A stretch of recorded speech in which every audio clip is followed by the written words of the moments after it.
E aí galera, sejam muito bem-vindos a mais um vídeo do canal. E nesse vídeo eu vou estar falando um pouquinho sobre o novo estudo que saiu sobre o consumo da proteína. Deu o que falar, né? Tem gente achando que quanto mais proteína melhor, que não temos mais limite da proteína por refeição, né? Então a gente vai estar analisando um pouquinho esse estudo aqui nesse vídeo e tá esclarecendo tudo para vocês, tá? Bom, provavelmente você já deve ter ouvido por aí que, ainda mais se você trabalha na área, que a gente deve fracionar as proteínas durante o dia para que haja um bom aproveitamento dela na síntese proteica muscular e que, se a gente ultrapassasse esse limite de proteínas a cada refeição, ela poderia ser oxidada para gerar energia para a gente. Então, o limite que os estudos anteriores traziam pra gente é que a gente só poderia utilizar 20 a 30 gramas de proteína por refeição. E se ultrapassasse isso, a gente iria usar a proteína como forma de energia e não para síntese proteica muscular.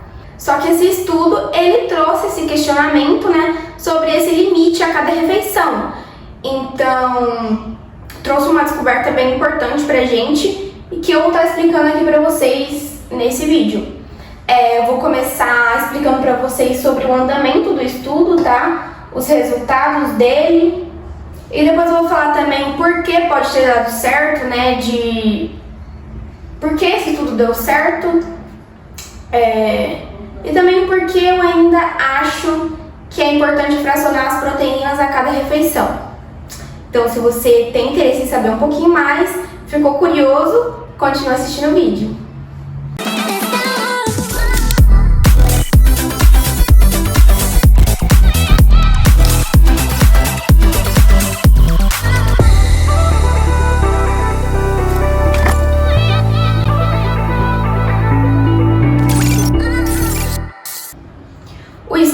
Ele foi realizado com 36 homens saudáveis e treinados.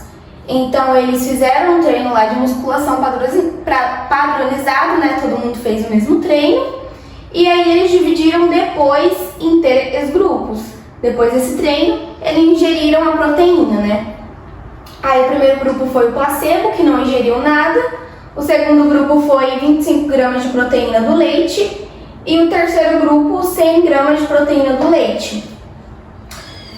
Vale ressaltar que a proteína do leite ela é formada 20% por whey protein, é uma proteína de rápida absorção, né? Cai rápido na corrente sanguínea, e 80% caseína, que é de lenta absorção, né?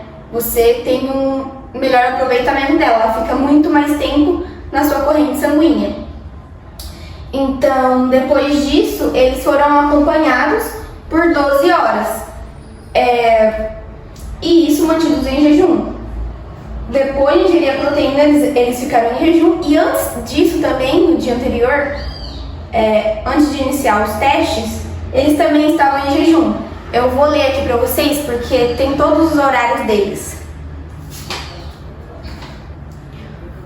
O andamento do estudo foi o seguinte. No dia anterior, às 10 horas da noite, eles comeram a última refeição. Daí eles chegaram no laboratório 7h45. Aí depois iniciou o treinamento lá. O final do treinamento foi 10h15 da manhã. E aí eles foram ingerir a proteína 10h30 da manhã. Então, até esse momento, eles já estavam há 13 horas em jejum. E depois de ingerir a proteína, eles continuaram às 12 horas em jejum. Bom, eu falei para vocês ressaltarem isso aqui da proteína do leite sobre a caseína, tá? Que ela vai ser muito importante pra gente entender mais pra frente o porquê pode ter dado certo esse estudo. Então, os resultados, eles foram o seguinte. 100 gramas de proteína do leite elevou mais a síntese proteica muscular do que só 25 gramas, né? Dentro dessas 12 horas.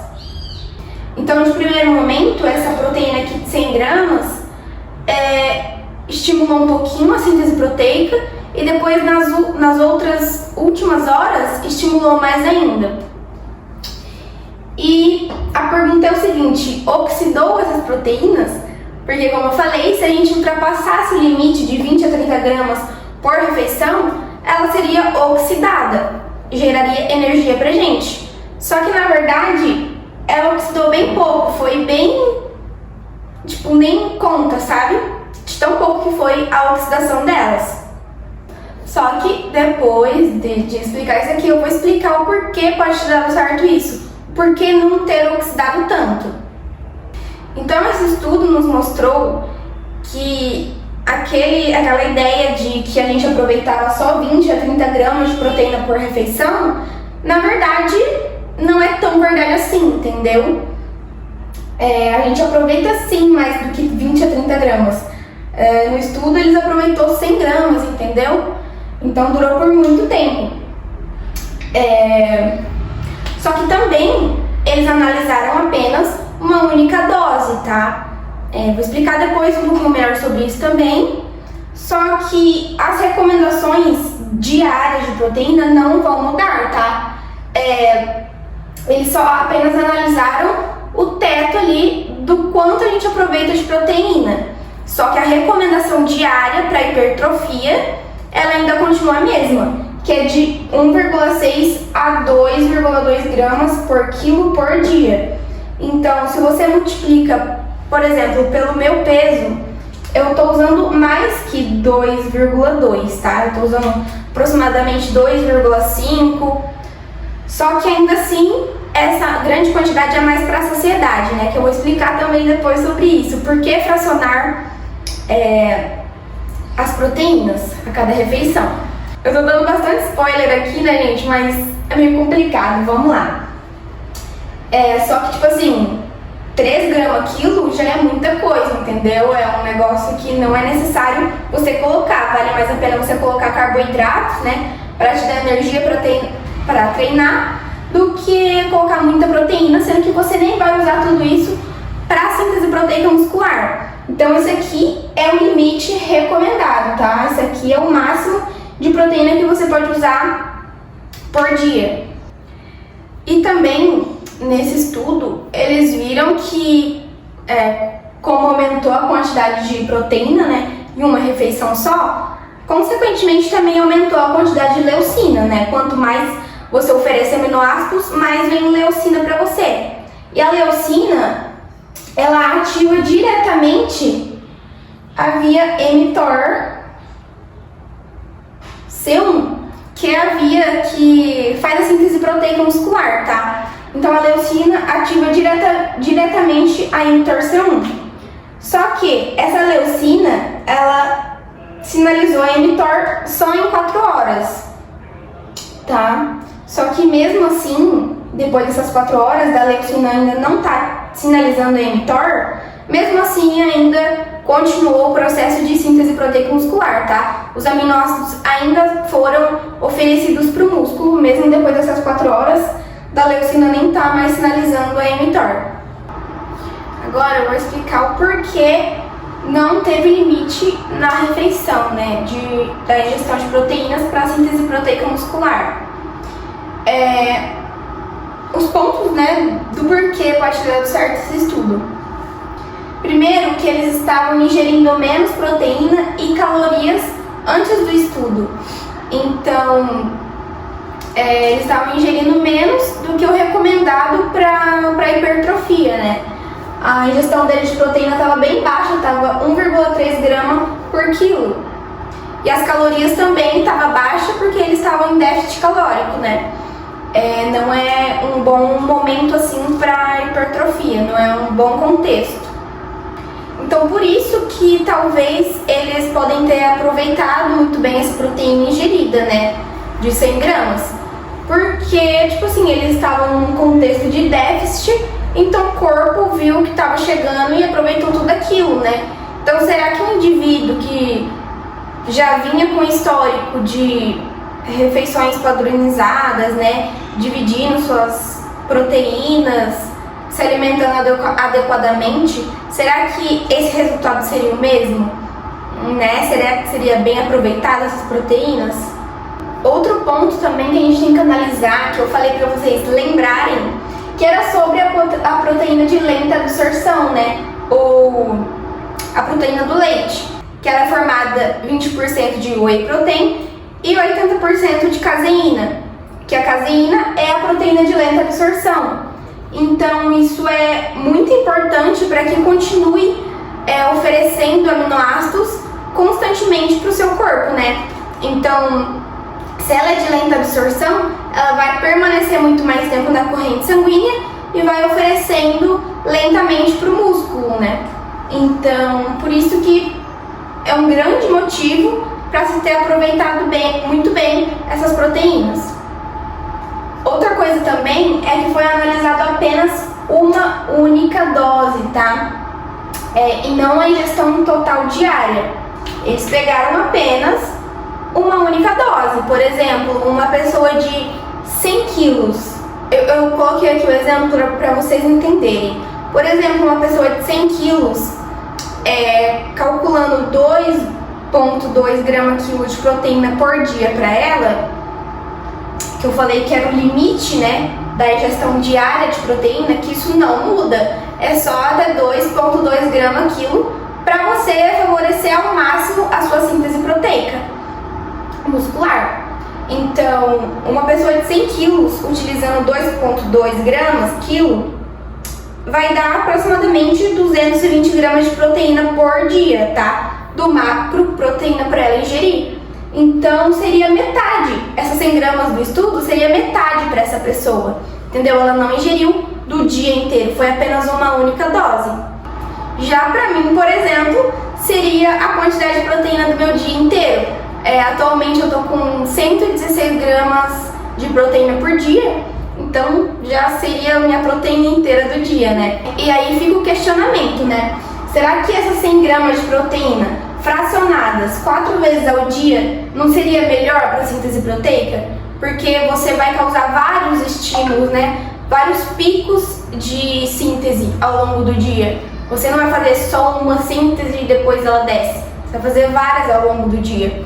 E isso, tipo assim, tem estudos mostrando, né? Que eu vou falar pra vocês depois sobre esse estudo também, que foi otimizado a síntese proteica você fracionar ao longo do dia. Você teve mais um balanço positivo. E também faz todo sentido, né? Se você for parar pra pensar. Você fracionar para ter vários picos ao invés de só um e depois ela desce. Entendeu? Então faz todo sentido mesmo. Então, gente, vamos parar para analisar um pouquinho, ó. Não é porque teve um aumento da síntese proteica com 100 gramas de proteína que você vai sair comendo várias 100 gramas de proteína ao longo do dia, né? Colocar 100 gramas de manhã, no almoço, na janta, e você vai achar que tá arrasando. Não é bem assim. Como eu falei, você tem a margem ainda diária, que é de 1,6 a 2,2 grama-quilo de proteína por dia. Essa é a recomendação ainda que está sendo oferecida para nós, tá? Isso aí não muda. Agora eu vou explicar um pouquinho para vocês do porquê ainda seria bom fracionar as proteínas ao longo do dia. E depois eu vou falar não onde se encaixaria, se teria como ainda a gente utilizar essa estratégia de ingerir proteínas apenas uma vez no dia, né? Se algum dia a gente poderia fazer isso sem se preocupar em estragar os resultados, né? Mas primeiro vamos entender aqui o porquê que ainda é bom fracionar diariamente, né? Bom, primeiro teve 2 estudos que estudaram o fracionamento das proteínas, tá? Eu vou deixar aqui embaixo para vocês, quem quiser dar uma olhadinha. O estudo 1, eles fracionaram a proteína durante o dia, né? E colocaram apenas a proteína depois. São 2 grupos, né? Proteína fracionada e a proteína apenas no período da noite, concentrada na noite. Então, eles viram que a proteína que foi fracionada ao longo do dia aumentou a síntese proteica. É aquela que colocou apenas na parte da noite, diminuiu a síntese proteica, né? Não teve tanta síntese assim. Bom, aqui a gente dá pra ver que minha caneta tá acabando, né? Mas vamos lá. E no estudo 2, eles pegaram 80 gramas de whey protein e dividiram ao longo do dia. Teve 3 grupos. O primeiro grupo foi 8 vezes ao dia, 10 gramas de proteína, a cada 1h30, né? E o outro grupo foi 4 vezes ao dia, 20 gramas de proteína, e o outro grupo 2 vezes ao dia, 40 gramas de proteína. Esse aqui foi a cada 3 horas, esse aqui era a cada 6 horas. E daí eles viram que esse grupo aqui, fracionando 4 vezes ao dia 20 gramas de proteína a cada 3 horas, estimulou mais a síntese proteica. Então a gente vê aqui que 20 gramas está entre aquilo que a gente falou lá no início, né? De 20 a 30 gramas a cada refeição, que o corpo poderia aproveitar só aquilo ali, se passasse iria oxidar. Só que aqui ainda teve uma boa síntese, né? Só que ultrapassou um pouco e foi apenas 2 vezes ao dia. Essas 20 gramas aqui, ela tá dentro da recomendação, tá? A recomendação a cada refeição para você ter um bom fracionamento durante o dia é de 0,3 a 0,5, tá? Grama por quilo por refeição. Então, se você pegar um desses números aqui dentro desses, 20 gramas está uma ótima dose aí para você estar fracionando a cada refeição, tá? E 10 gramas é uma quantidade inferior, né, do que é o recomendado. O recomendado, como eu falei, é de 20 a 30 gramas. Então não estimulou tanto assim, tá? Mesmo que seja várias vezes ao dia, ainda é uma dose pequena, tá? Para se estimular ao máximo a cada refeição. E outra coisa também que eu achei muito interessante foi a questão da leucina que eu falei pra vocês. Lá estimulou mais a leucina, só que mesmo assim ela estimulou a mTOR só nas primeiras 4 horas e depois não estimulou mais. Então, se a gente fracionar as proteínas ao longo do dia, a gente vai estar, pode se especular, né, que a leucina vai estar gerando vários picos de estímulo na mTOR. Né? Se você faz uma refeição de 4 em 4 horas, de 3 em 3 horas, fracionando as proteínas nesses horários, você poderia ter um maior estímulo, né, da leucina várias vezes ao dia. Então, é um ponto bem importante.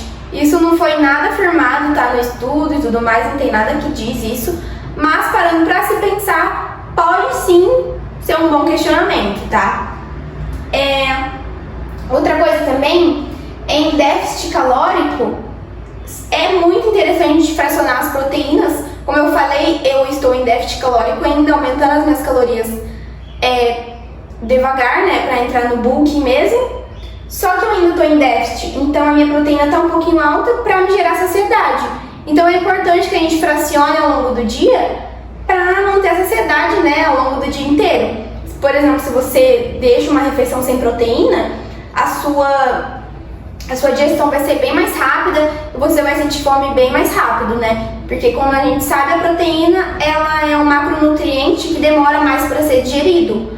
O carboidrato ele é o macronutriente que digere mais rápido, a proteína e a gordura são os macronutrientes que têm uma digestão mais lenta, tá? Então por isso que é importante a gente fracionar durante o dia. E por último, os carboidratos poupam as proteínas, tá? No estudo, eles estavam em jejum. Só que normalmente a gente faz uma dieta, né, regradinha e tudo mais, dividindo os macronutrientes a cada refeição. Tem carboidrato a toda refeição, né? Então, não é necessário assim, usar tanta proteína por conta disso, que o carboidrato eles poupam as proteínas, né? O corpo ele vai priorizar como fonte de energia os carboidratos ao invés das proteínas. Então ele poupa a proteína para ir diretamente para o seu músculo, né? Para fazer a síntese do seu corpo inteiro e não para ser oxidado como fonte de energia. Então não é tão necessário assim jogar tanta proteína, tá? Ficar se entupindo de proteína. porque os carboidratos, eles poupam. Então, mesmo que você esteja fracionando, às vezes pode parecer pouca proteína, só que na verdade os carboidratos, eles estão ali fazendo o papelzinho deles, tá? Galera, com esse estudo, a gente vê que ele passou um pouco mais de segurança pra gente, pra, por exemplo, colocar proteína de duas ou mais refeições num dia, concentrada ali em uma refeição só. Por exemplo, um dia eu saí, não consegui comer as minhas refeições, perdi algumas refeições, então eu vou concentrar ali no período da noite, né? Não consegui fazer a outra refeição, então eu vou pegar a proteína dela e jogar com essa e comer junto. Então esse estudo, ele traz uma segurança maior pra gente poder fazer isso, entendeu? Caso você perca o horário de uma refeição, você pode estar juntando ali e não vai correr um risco tão grande assim de oxidar toda essa proteína, né? Ou no caso também de um jejum intermitente, né? Que muita gente pode dizer que o jejum cataboliza porque você fica um bom tempo sem comer. Só que se você concentrar um pouquinho mais de proteína no período noturno, né, antes de dormir, quando ele ainda vai continuar fazendo essa síntese, né, durante a manhã ali que você está em jejum, por exemplo, né? Tem gente que utiliza o jejum intermitente no processo de emagrecimento, né, para poder comer mais nas outras refeições. Então seria uma boa estratégia você colocar mais proteínas antes de dormir para continuar essa síntese ali. E depois você faz as suas refeições normalmente, né? Porque vai dar tempo sim, se você começar a comer ali meio-dia, vai dar tempo de fazer todas as refeições até o horário de dormir. E abrindo aqui um parênteses bem grande para vocês sobre o que o estudo diz no finalzinho.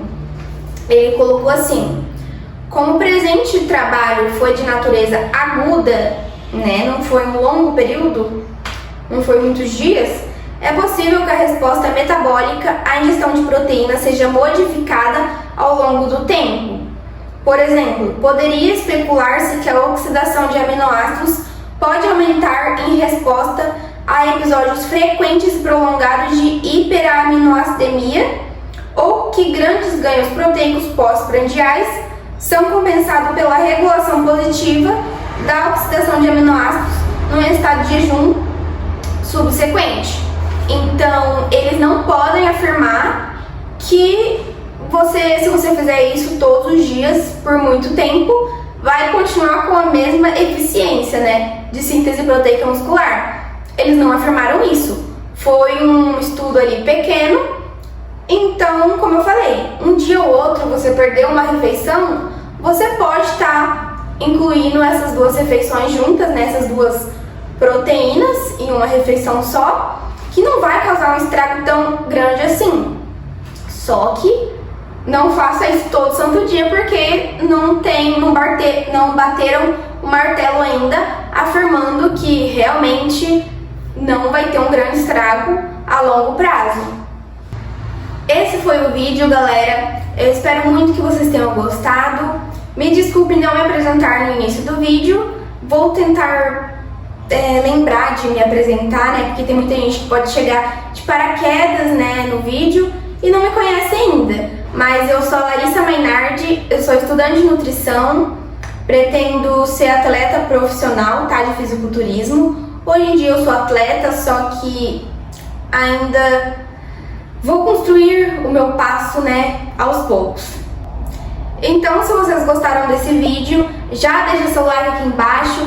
Pode deixar nos comentários se vocês quiserem algum vídeo específico, eu posso estar trazendo para vocês. Já se inscreve no canal e